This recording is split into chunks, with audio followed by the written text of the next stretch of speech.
এখন আমরা দেখব কিভাবে একটা ইমেজের ব্যাকগ্রাউন্ড রিমুভ করা যায়।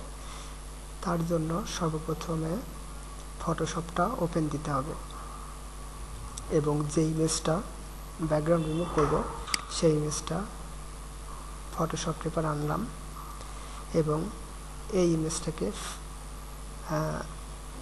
ব্যাকগ্রাউন্ড রিমুভ করার জন্য প্রথম যে কাজটা করতে হবে ইমেজটাকে চারি সাইডে সিলেকশন তৈরি করতে হবে।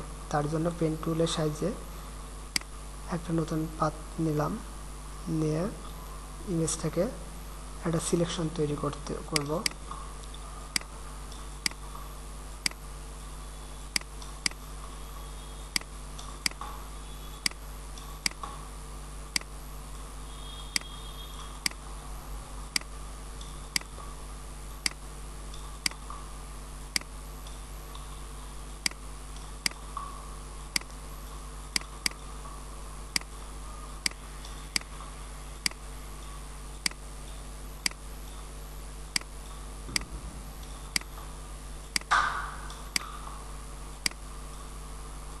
এইভাবে সিলেকশন করা হয়ে গেলে এবার কন্ট্রোল ধরে পাতের উপর একটা ক্লিক করলাম, ইমেজটা চারি সাইডে জিরি জিরি দাগ হয়েছে এবং কন্ট্রোল অল্টার ডি ফেদার 0.3 দিলাম।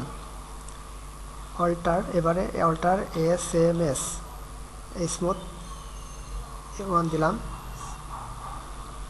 এবং কন্ট্রোল শিফট আই ইমেজটাকে ইনভার্স করলাম চারি সাইডে এবং এবার ডিলেটে চাপ দিলে ব্যাকগ্রাউন্ডটা রিমুভ হয়ে যাবে। এইভাবে একটা ইমেজকে ব্যাকগ্রাউন্ড রিমুভ